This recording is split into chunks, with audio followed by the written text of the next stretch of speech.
सदका के लिए पहले लोग करते थे, उसको वक्फ बाय यूज बोलते थे। चलो कर दिया, वक्फ कर दिया, वक्फ बाय यूज हो गया।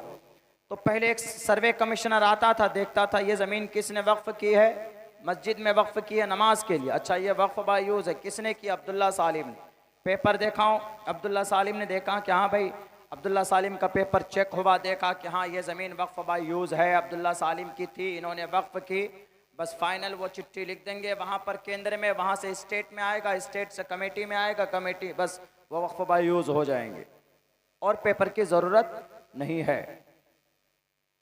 लेकिन अब जो हुआ है, अब ये हुआ है मामला कि ये वक्फ बाय यूज़ को ही ख़त्म कर दिया।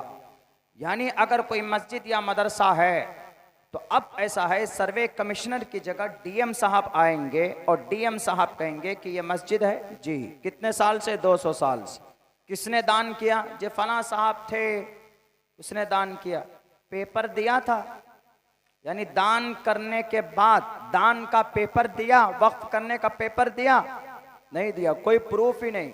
तो अब डीएम साहब के कलम से अगर उसने लिख दिया कि पेपर नहीं है, वक्फ बाय यूज नहीं, पेपर नहीं है तो वक्फ नहीं माना जाएगा, अब उसके अधिकार में अगर वो ये लिख देगा कि इसका पेपर नहीं है, ये जमीन गवर्नमेंट की है, लिख दिया उसने, गवर्नमेंट की हो जाएगी। और ये अधिकार दिया है इस कानून में कि डीएम का फैसला हतमी फैसला होगा। डीएम के फैसले को अगर कोई चैलेंज करेगा सुप्रीम कोर्ट में, हाई कोर्ट में, तो वो जा सकता है। लेकिन अगर हाई कोर्ट या सुप्रीम कोर्ट में 50 साल तक ये केस चलेगा तो 50 साल तक वो मस्जिद में ताला लगा रहेगा, आप नमाज नहीं पढ़ सकते उसमें। इसके खिलाफ है। क्यों? क्योंकि 70% मस्जिद, मदरसा, कब्रिस्तान की जमीन की पेपर नहीं है। पहले लोग वक्फ कर दिया, चलो अब डीएम साहब आएगा, डीएम साहब अच्छा होगा तो ठीक, अगर नीयत खराब होगी तो गड़बड़। डीएम साहब किन के आदमी होंगे? प्रशासन के होंगे, सरकार के होंगे। तो इसके खिलाफ लड़ रहे हैं हमारे लोग। ये कानून क्यों बना? और ये कानून सिर्फ मुसलमानों के खिलाफ नहीं, संविधान के खिलाफ। Article number 14, equality before law, the equal protection of the laws within the territory of India. सारे लोग बराबर हैं, सबके लिए बराबर का कानून बनना चाहिए। आर्टिकल नंबर 15 के खिलाफ क्या है? आर्टिकल नंबर 15 में prohibition of discrimination on grounds of religion. धर्म के नाम पर कोई कानून बनाना अलाउ नहीं है, परमिशन नहीं है, या धर्म के नाम पर बनाया जा रहा है। Article number 25, freedom of conscience and free profession and practice propagation of the religion.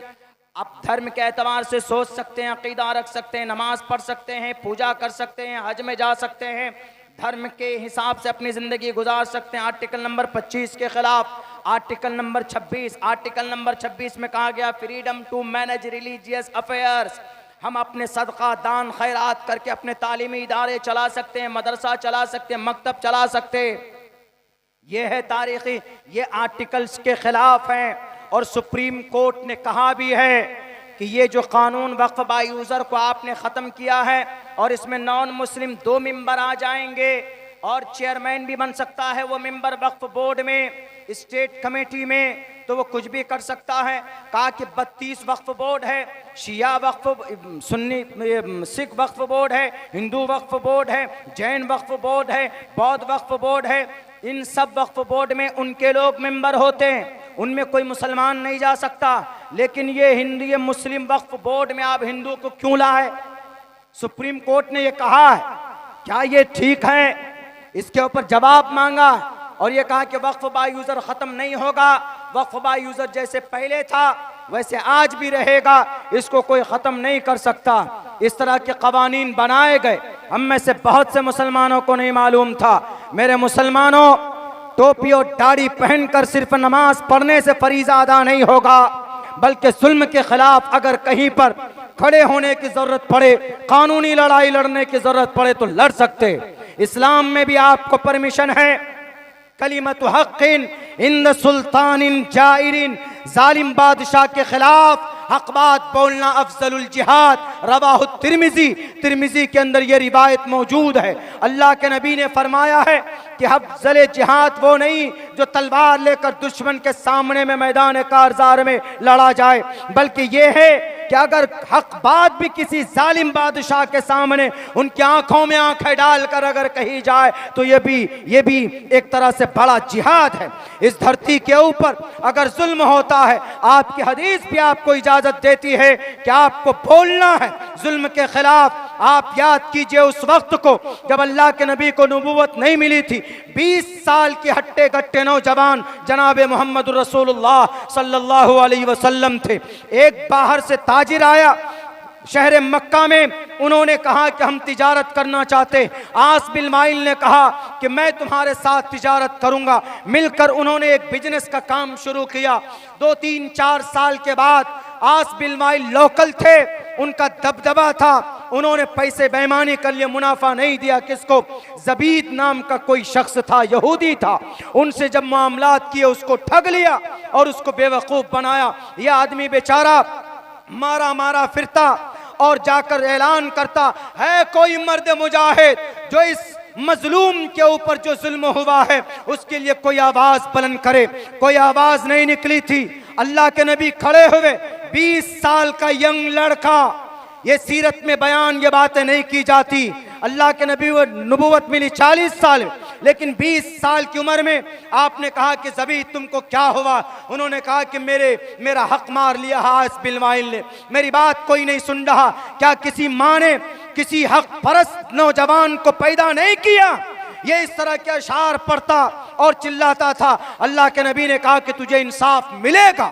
अल्लाह के नबी कई लोगों के पास गए, नहीं मिला, तो अल्लाह के नबी ने सारे रुअसा और कबीले के सरदार को बुलाया और कहा कि एक संगठन होना चाहिए, एक जमात होनी चाहिए। उस जमात के प्लेटफॉर्म से हम इंसाफ की लड़ाई लड़ेंगे। वो जमात, वो संगठन बनाई गई, वो जमात बनी। उस जमात का नाम हिल्फुल फुजूल रखा गया। और अल्लाह के नबी को जब तक नबूवत नहीं मिली तब तक आप उस जमात के मिंबर थे।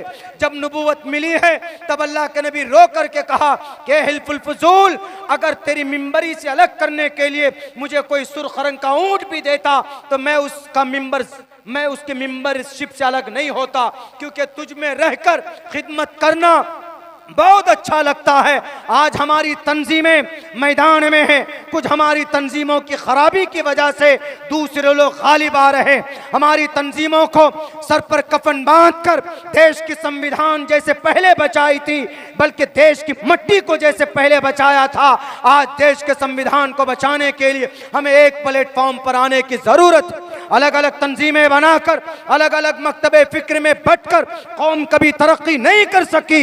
मेरे भाइयों जरा बताओ, आसाम के अंदर 1300 मदरसे बंद किए गए। क्या आसाम के चीफ मिनिस्टर ने कहा कि ये बरेलवी का मदरसा है या देवबंदी का मदरसा है या चक्रालवी का मदरसा है या अहले हदीस का मदरसा है? उन्होंने सिर्फ कलमे की बुनियाद पर कि कुरान की तालीम दी जाती है मदरसों को बंद करो। 1303 मदरसे बंद किए गए। आपके उत्तर प्रदेश में भी 20 मदरसे अब तक बंद किए जा चुके। उत्तराखंड में 87 मदरसे बंद किए जा चुके। इसीलिए कानूनी तौर पर एक प्लेटफॉर्म पर खड़े होकर, कलिमे की रोशनी में एक प्लेटफॉर्म पर मुत्तहिद होकर आपको कानूनी लड़ाई लड़ने की जरूरत। अगर आप बट गए, आप अलग हो गए, तो याद रखो 6 करोड़ लोग मारे गए थे बगदाद के अंदर। बुखारा, समरकंद, स्पेन, जहां की जमीन का कोई हिस्सा ऐसा बाकी नहीं था जहां मुसलमानों के कुरान करीम की आवाज न पहुंचे। लेकिन जब लोग मुंतशिर हुए, जैसे भारत में मुंतशिर है, हर जमातें 2 हिस्सों में बटी हुई, हर मदरसों के अंदर भी कमेटियां अलग अलग बनने लगी, हर मस्जिद के 2 कमेटी बने लगे, हर जमात वाले अपने आप को सदर और अध्यक्ष का दावा करते। इससे अल्लाह की मदद नहीं आएगी। हमारे मिल्ली जमातों के सरबराहान से कहना चाहूंगा कि भाई आप अल्लाह के नबी से बढ़कर नहीं हैं। अल्लाह के नबी मैदाने उहद में थे, सहाबा 2 हिस्सों में बटे। बटने की वजह से कामयाब होने वाली जंग, फतह होने वाली जंग भी शिकस्त में बदल जाती। 70 सहाबा गाजर मूली की तरह शहीद किए जाते। नबी मौजूद है, अबू बकर सिद्दीक मौजूद है, उमर फारूक मौजूद है, लेकिन इंतशार की वजह से अल्लाह की मदद आकर आसमान पर रुक गई। आज नबी नहीं, अबू बकर नहीं, उमर फारूक नहीं, आप बट रहे हो। कोई सदर का दावा करता, कोई अपने पिदरम सुल्तान बूद होने का दावा करता कि मेरे बाप फलाते तो मैं अध्यक्ष बनूंगा। अरे इस कौम को बचाओ। अगर आप मुत्तहिद नहीं हुए, आपके मदरसे और मस्जिद में ताले डाले जाएंगे, जैसा कि स्पेन के अंदर हुआ, बुखारा के अंदर हुआ। बुखारा के अंदर क्या हुआ था? इमाम बुखारी जहां पैदा हुए, इमाम तिरमिजी जहां पैदा हुए, गाजर मूली के तरह ही नहीं काटे गए थे, बल्कि कुछ बचे थे। आखिर के अंदर कम्युनिज्म ने, कम्युनिस्टों ने वहां पर मुसलमानों का खात्मा किया था। जो कुछ बचे थे, तो आखिर के अंदर कम्युनिस्टों ने यह कहा, हम तुम लोगों को अब आज़ादी देते हैं, तुम लोग आज़ाद हो, जो बचे हो अब तुम लोग नमाज पढ़ सकते हो खुलकर। वरना अपनी ईमान बचाने के लिए दाढ़ी छील कर रहते थे। बल्कि ये पड़ोसी मुल्क के एक बहुत बड़े शेख पीर जुल्फ़कार साहब वहाँ जब गए थे, तो उन्होंने भी अपनी पूरी दाढ़ी को शेव कर ली, पूरी दाढ़ी, हालत बयान करने के लिए, वहाँ देखने के लिए। तो लोग छुप कर तय खानों में नमाज पढ़ते थे, लेकिन कम्युनिस्टों ने कहा कि नहीं नहीं, बाहर आओ, हम तुम्हें कुछ नहीं करेंगे।